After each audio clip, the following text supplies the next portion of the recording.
The Narzissenkreuz Quest wasn't exactly easy to understand, especially because it involves magic but also paranoia and delusions. So as you might have guessed, this video is gonna be about the Narzissenkreuz Quest in version 4.2, but also a few other war quests that gave us some pretty juicy information. If you're looking for a video about the Archon quest instead, you might wanna check my previous video, link in the description. As always, this is a theory video. I use information available in the game, but my theories and conclusions are not to be considered the official lore of the game, unless I got something right and it's confirmed in a later update of the game itself. With that being said, I think it's time to start this video. Let's begin with a generic but short summary of the quest. We met Carter, Anne, and Seymour again at the Narzissenkreuz Order, where we discussed Anne's birth and who the Marianne in Anaposis is. Carter and Seymour told us about Lyris, the Oceanid director of the Narzissenkreuz Institute that was tricked by Rene into joining the Order with the task of dissolving people's egos because of her special power. Carter also told us that the operation inside Elenas was just a bait, a way to distract the Marechaussee Hunter so that Rene could perform his ritual. We then set out on an adventure to find the 4 pieces we needed to recreate the Holy Blade of Narzissenkreuz, a sword capable of separating wills and stop Rene's plan. We made our way to the 4 Orthents, 4 ancient Lemurian places that the Order rebuilt in the past, in order to collect these pieces, but the memory, wish and soul pieces had already been taken by Jakob. We only managed to get the last piece, Persona, because the seal could only be broken by an Oceanid, such as Anne. Now that I think about it, why did Remuria, a civilization that laid waste to the Oceanids, even have a seal that could only be opened by an Oceanid? Anyway, as we got the piece, we stepped into a trap that took us to the Tower of Gestalt, which is where the Order's hole is, and there we met Jakob. He wanted our piece to recreate the Holy Blade that he needed to place in Narzissenkreuz's hand to complete the plan, but after we defeated him, he gave us his 3 pieces and helped us recreate the Holy Blade for ourselves. After descending and sinking the tower, we gained access to the Primordial Sea, the genesis of a certain micro-universe, where we fought Narzissenkreuz. We then separated his will from the Primordial Sea with the Holy Blade, putting an end to his plan, and he reverted back into a purple Hydro Eidolon. He told us what happened to Marianne and Lyris, we sealed the Primordial Sea, and then we brought him back with us to Anaposis, where we forced Marianne to face reality. After a reunion and a little bit of talking, Rene disappeared, Carter went on his way, while Marianne and Seymour and later Mamere decided to explore the world together to find out what they really want to do with their lives. Now that this very superficial recap is over, let's dive deep into the quest, because there are some very interesting things we learned. Let's start with Marianne, the one in Anaposis. Every Oceanid is different and unique. Some are very strong and wise like Rodea, others are crybabies like Idea, while Director Lyris was gentle but not very smart. She couldn't count and she didn't understand causality, so she never figured out why the children fled the Narzissenkreuz Institute after the cataclysm, despite it being completely submerged. Her intelligence, or lack thereof, allowed Rene to trick her into joining the Order, both to access one of the Orthents and for her unique or special power. She could dissolve people and extract their will or ego. As for what happened in Elenas, when everything went kaboom, Marianne was caught by the shrapnel flying all over the place, which is the feeling of shards embedded in her body that Anne remembered. But because her death would have prevented things to go back to the way they were in the past, Lyris, most likely instinctively, absorbed Marianne's persona and memories, and their wills united as one, creating the Marianne we met in Anaposis. Lyris to this day still doesn't know what happened, she's just holding on to Marianne, who herself still clings to life, which means that Marianne is still alive, she never completely died. The Marianne in Anaposis though is neither Lyris nor Marianne, but at the same time she is both. She is probably Liddle, the lead character from the children's story that was often mistaken for Marianne. The Marianne in Anaposis is neither human nor Oceanid. She is something greater than both species, which allowed her to gain powers that Oceanids shouldn't have. When she started to dream, Marianne and Lyris' regrets created a thought, and that thought created Anne, an Oceanid, whose presence was necessary for the dream to keep existing. The next character we're gonna talk about is Carter. We already knew that Carter is Carter, Alain Guillotin's assistant back when he worked at the Institute of Natural Philosophy. Carter suffered from an unknown but also incurable disease, reason why Rene used abyssal materials as a cure, since Jakob responded well to this experiment. Obviously, although we still don't know why exactly, Jakob was a unique case, so Carter ended up more dead than alive, and to stop his body from deteriorating, Rene decided to preserve him. Then, suddenly in 4.1, we learned that he became a sentient rogue hilichurl. In 4.2 though, some things were further explained. His body didn't turn into a rogue hilichurl, it was his will, or maybe his soul, that was placed into the body of a hilichurl. We also learned that he was brought to the imaginary world that we can access through the Book of Revelations, and there they tried to save him for many years. Even after his will was placed into the hilichurl, they never stopped trying to save him because his remains were still preserved in that place. What was left behind was his memories, which seemed to have become the puppy that we met with Canotilla, since it basically told us that it is a memory of one of Rene and Jakob's friends that they once believed they could save, a desire that soon became an obsession. The next character of the story is Rene. He somehow compiled a word formula when he was still a child, and he even found evidence in Lemurian and Carian documents that sustained the inevitable apocalypse he predicted. So began Rene's crazy and dangerous experiments in order to find a way to save the people of Teyvat. His first goal was to turn people into what Jakob became through his experiments, but when he realized that Jakob was unique, he had to find another way. Through Lemurian documents, he actually realized that the Fontanians were not real humans, that they could be dissolved and their will could be absorbed. So he decided to become a being capable of rivaling the whole world and save everybody. He dissolved himself, took control over the Primordial Sea, and waited for centuries for Jakob to bring him the Holy Blade, so that he could separate and absorb everybody's will and survive the apocalypse. The only problem was that the word formula was wrong. He also misinterpreted the stone slates he found in Lemurian ruins, thinking that the end of the world would have begun with a flood, while the third slate simply meant that Furina was going to be judged. Anyway, we're talking about this a little better in a bit. It's now time to talk about Jakob. He told us that the Tower of Gestalt is one of the Order of Spaces, so there are others around Fontaine. Seeing how Arlecchino shares similarities with Carter, could it be that the House of the Hearth, at least the original one, was actually one of the Order of Spaces? Then you might have noticed Jakob saying, "This was once a realm of a god, now a pheasant sits upon the throne, just like the world today." Since I played the World Quest before the Archon Quest, I thought that he somehow realized that Furina wasn't a god, but Jakob's words are very similar to what Novelette's voiceover Witness says, since he talks about the formidable father and the world now ruled by a cluster of filthy feathers, like those of a pheasant for example. The closest association I could make would involve Natlan, since the Aztec god Huitzilopochtli was born from a ball of hummingbird's feathers, but I failed to see a real connection here. Jakob, though, had a huge secret. Rene failed to become Narzissenkreuz twice. In the book world, we can find a document that Jakob left behind, in which he wrote that Rene's first attempt failed and that he had to preserve him, while looking for a way to bring him back and give him a second chance. This happened before the Tower of Gestalt was completed, and he kept Rene's condition a secret from the members of the Ordo, telling them that he was performing the Great Ritual.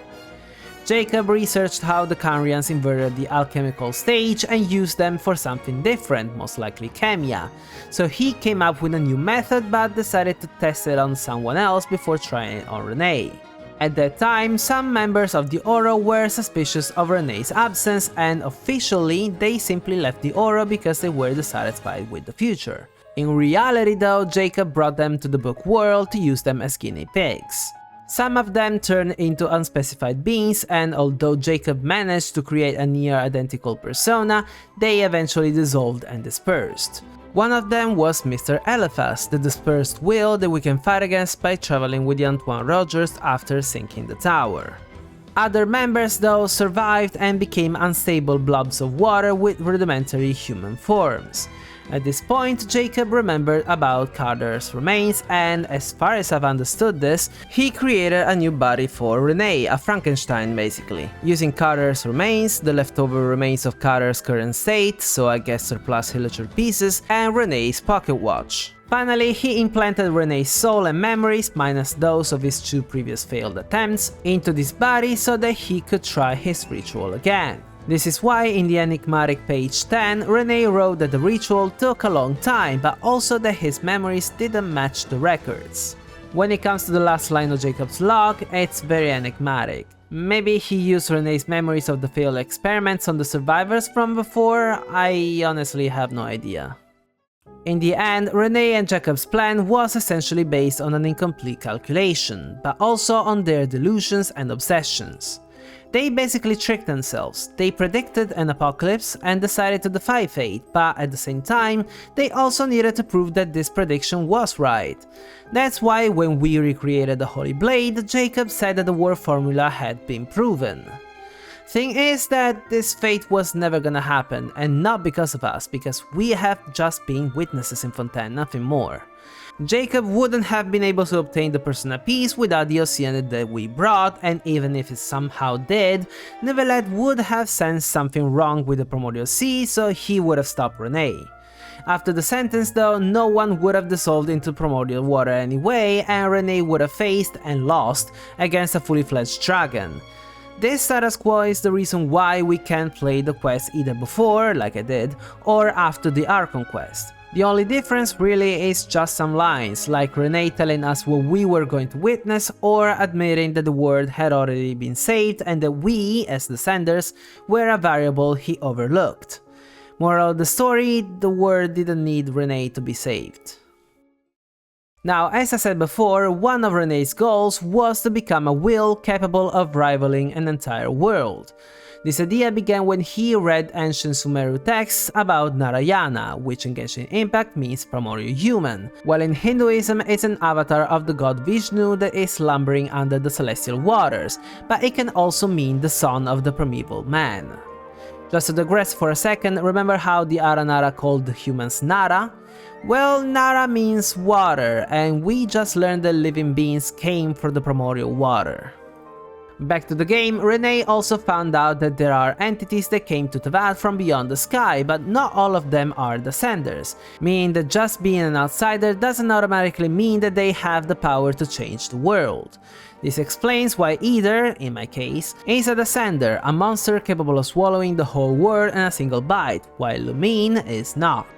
Similarly, the first heir from the Battle Pass lost herself and believed to be the Queen of the Kingdom of Darkness, so she was most likely not a Descender, while the second heir was, because this is his story, his tale to be told.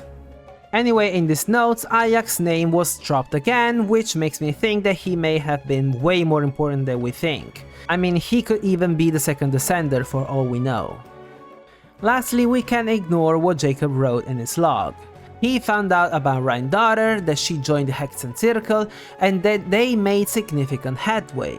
Considering that Rhine's daughter's goal is to create a primordial human, it does sound like the Hexen Circle's goal is aligned with her research somehow. Let's talk about the 4 pieces of reason. They are 4 hypothetical substances created by the Oro in the material world following the tradition of Remuria and the technology of Khaenri'ah. These substances together create reason, and they are greater than elemental powers. They are wishes, memory, soul, and persona. Memory is easy, since memories are the most important power in Teyvat. The name of the quest is Muse's mother, which in Greek mythology is Melusine, the goddess of memory.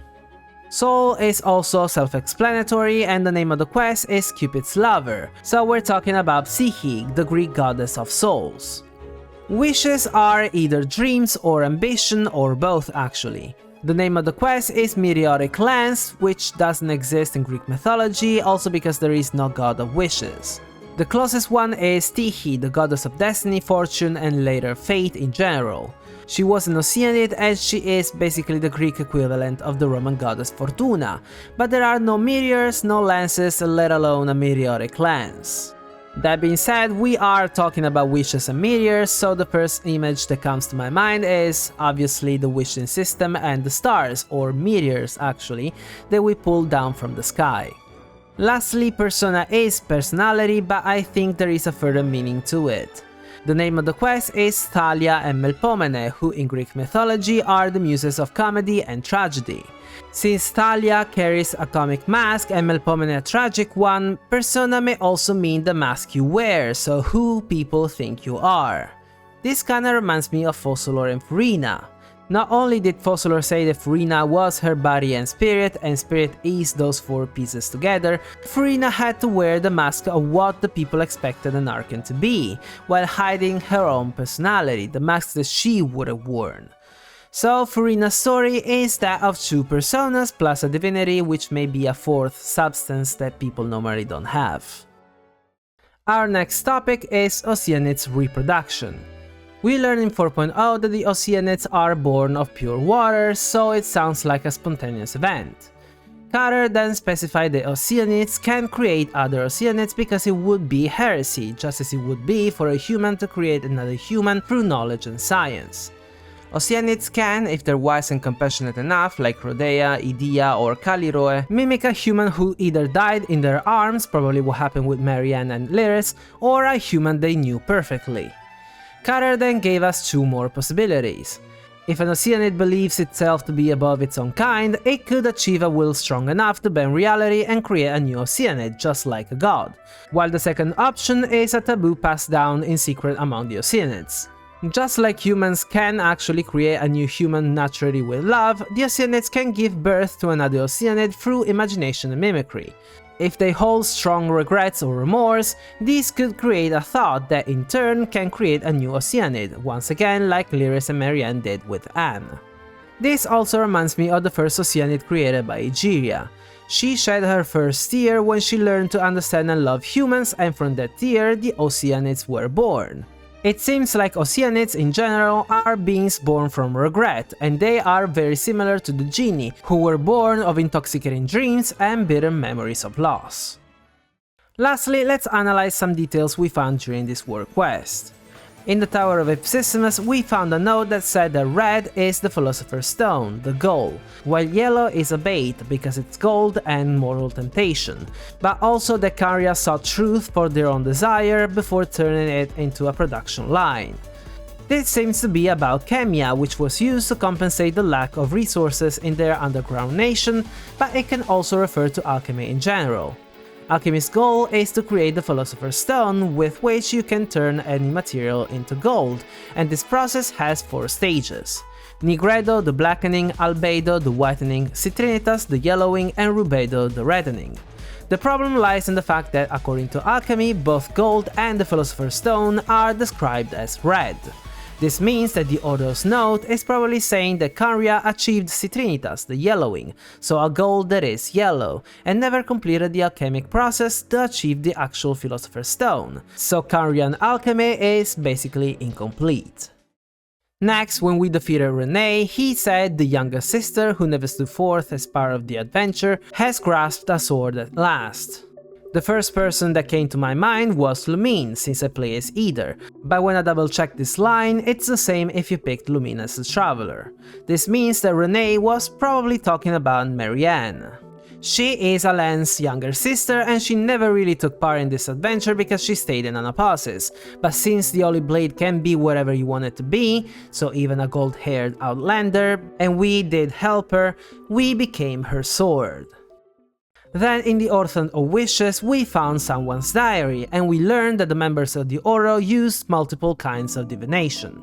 Excluding hydromancy and astromancy since we already know about them, we read about pyromancy, something we never heard of before. Then there's Miss Zenaya's method, which is completely redacted, and the closest methods I found were Dice Divination or Jiaobei, aka Po Divination, but I wouldn't be too sure about that. Madame Laveau instead uses a divination method that made her popular with the ladies, so maybe it's Tassiomancy, tea leaf reading. And then the last method, of which we know nothing about, is said to be infallible.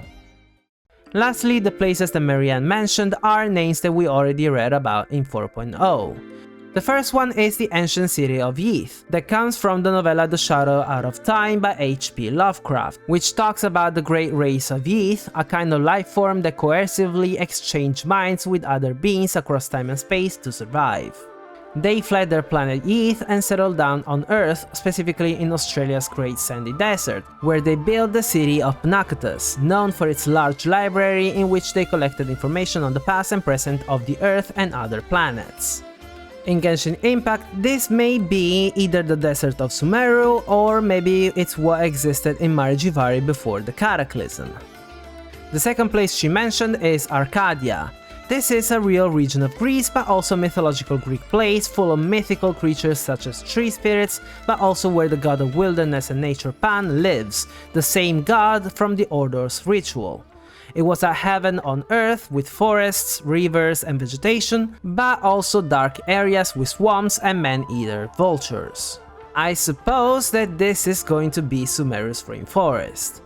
Lastly, she talks about Hyperborea, which is, as we saw in my past videos, the second root race in anthroposophy, but it's also a Greek mythological place located in the northern frigid areas of Earth, although despite the location it is described as a sunny and temperate land. Obviously, Hyperborea refers to Snezhnaya. It's time to talk about the other quests in 4.2, so let's start with questioning Melusine and answering machine.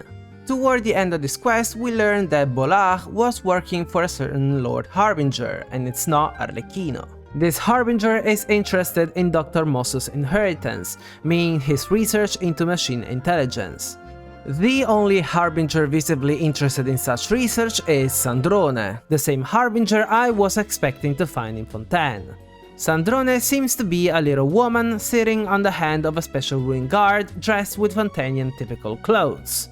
Now, I already said this in the past, but I think the real Harbinger is not the woman but the machine, but also that it could be Alain Guillotin. We know that Alain was interested in creating a sentient machine, Seymour, so Mosso's research is very similar to his. We also know that when he retired, he secluded himself in his workshop and then simply disappeared, leaving behind traces of something being built. We also know from Nim's dream that he lost something precious to him, which is Marianne, and that to the end of his days, he conceived a kingdom powered by machines and energies not derived from the elements. Now, he already invented Numusi Annihilation before the battle in Elenas, so I suppose what the artifact really meant was what he did after he retired, and I think he placed his consciousness inside the special machine he created. Lastly, just look at Sandrone, the woman, and then look at Marianne in the old photo. Same haircut, except for those longer strands of hair, both blonde, both with blue eyes, and she is carried in the machine's hand like a little treasure, or a petit chou, we could say. Sandrone, when will you grace us with your presence so that my questions may finally be answered? Another very interesting and unexpected quest was the Wild Fairy of Erinies, in which we met a peculiar Melusine that we later named Pahsiv. She has no idea about Mercy Village nor about the core of Fontaine, and she has always been in the forest of Erinies to protect it. She is a friend of a bishop, the one who woke up on the wrong side of the bed, who is also helping her protecting the place. She is a mostly blue Melusine with patterns, eyes and tail almost identical to those of a primordial baptismal bishop. In case you never noticed, her name read backward is Bishop, so everything seems to point to the fact that she, like Tsumi in Enkanomiya, is a bishop who decided to look like another being, in her case a Melusine. The reason why she decided to go for the look is pretty much unknown since, as we said before, she doesn't know Melusine Village. Maybe she simply saw other Melusines around the Opera Epiclese and decided to choose that form. She told us that a visitor goes to the forest and has been teaching her to speak, and considering that this visitor is always very busy and can taste the information of the water, it's obviously Neuvillette. Now, she associated the word yes with Pahsiv and no with Melusine, which kinda makes me think that Neuvillette may have told her that she is not a Melusine, leaving her the impression that Melusine meant no. As for Pahsiv, it really makes no sense for her to say bishop backwards, so I have no idea. The last topic for today is Thelxie's fantastic adventures. The point of this quest was that fantasy and reality mixed for a moment, and that allowed Zuria to finally find closure for her son's death. Now this wouldn't be the first time dreams, memories and wishes caused something unbelievable to happen. We went through something very similar in the Summertime Odyssey event in 2.8, but we should also add the power of regrets, which seems to be a recurrent theme in Fontaine, and the power of a strong will capable of bending reality through magic, as Rene and Kara told us, so these may also have helped this miracle to happen. But I also know that you really want to hear about Paimon. She acted as a goddess in the fairy tale, and she has an Arsketia name, so she is not just a fairy telling us not to go where we want to go. She seems connected to the wishing system, which pulls stars from the sky, and the stars are immersal fruits that contain people's memories, which could also be used as an explanation for the miracle. Now, I do think that this is some kind of bait, to be honest, but I'll be a good fish and I'll bite. The story of the water imps is very similar to Khaenri'ah's fall. There's an underwater kingdom and the inhabitants lived happy lives, but during the iridescence parade, when the prince would have become the new king, monsters appeared with the prince, the king perished, and the people who couldn't fight were locked behind bars while the rainbow bridge crumbled away. The prince manages to escape thanks to a masked individual, but he lost everything. Yes, the story does sound intentionally similar to Khaenri'ah's. The underground kingdom, the perils in the clans like the Genesis Pearl from the Battle Pass, the king summoning the travelers that they consider princes who were supposed to lead Khaenri'ah, the cataclysm caused the monsters to appear, King Ermin most likely died, and the people were cursed never to be able to die. And on that note, the fixed expression crossing the rainbow bridge is a sensible way to say that someone died, so if the rainbow bridge from the story crumbled, the people wouldn't be able to die like the people from Khaenri'ah. Danes left the masked individual, helped Lumine get to Ether and flee from Tevat, but in the end they lost everything to the Heavenly Principles. Now in Thelxie's story, the prince and his companions go back to the underwater kingdom after overcoming many obstacles. The little fairy in their group turned out to be a goddess who blessed them with her powers so that they could defeat the enemies and save the water imps, reclaiming his kingdom but not his crown because some monsters took it and fled. The prince and his companions finally defeated these last monsters and obtained the crown. They went back to the kingdom where the people applauded them and rebuilt the rainbow bridge. The prince stepped on this bridge for his coronation and he noticed that one person in his group was missing. She was right in front of him, and when she lifted her veil, the prince realized that she was his mother. So she crowned him and promised him he would never be alone again. So if this is not actually a bait but true foreshadowing, the traveler, or both of them, will eventually go back to Khaenri'ah.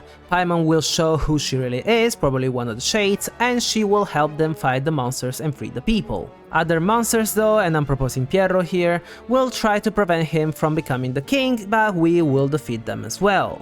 Everything will go back to the way it was, and someone among our friends will show their true identity. And if the crown represents our ascension to godhood, as it was implied in the Traveler's character card, the friend who will crown us will be, well, isn't it time for Venti to tell us who he really is?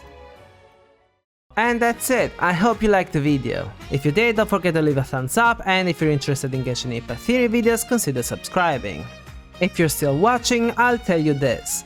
I think Venti shares his body with Istaroth, so when he goes to sleep for centuries on end, that's when she takes control. I mean, he was born from the branches of wind and time, and she suddenly disappeared together with her cult right after he became the Archon, so maybe she went into hiding inside one of her creations. Anyway, my next video will be about the 7 Samsaras of Tevat, since this theory deserves to be in a video of its own, and then I'll finally be able to finish the project I've been working on since June. Well then, thanks so much for watching, and until next time, over and out.